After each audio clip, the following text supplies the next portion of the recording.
చేసుకుంటాం. ఇప్పుడు ఈస్టర్ వస్తుంది. ఈస్టర్ వస్తే మన వాళ్ళు ఏం చేస్తారు తెలుసా?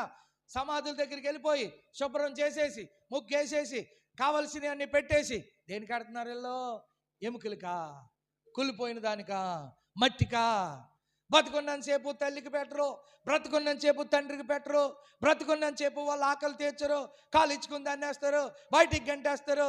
ఏమన్నా బలహీనలు అయితే ఇంట్లో పడుకొని ఎవరు కష్టపడి సంపాదించి కట్టుకున్న ఇంట్లో ఆ ఆఖరి క్షణం, ఆ ఆఖరి నిమిషాలు అసమాధానంతో వాళ్ళు చచ్చిపోనెవరు బయటికి తీసుకెళ్ళి ఏమేస్తారు? ఒక పాక వేసేసి ఆ పాకలో పెట్టేసి ఆ దోమల్లో, ఆ చల్లో, ఆ మంచులో వాళ్ళు బతకాలి, చచ్చిపోవాలి. కానీ సంవత్సరం వచ్చేసరికి మాత్రం వీళ్ళు ఎక్కడ లేని ప్రేమ లోపల నుంచి పొంగుకొచ్చేసి అక్కడ మట్టికి, అక్కడ ఉన్న కుళ్ళుకు, అక్కడ కుశుద్ధాన్ని తీసుకెళ్ళి శుభ్రపరిచేసి అన్నాలు ఎట్టి వచ్చేస్తారు.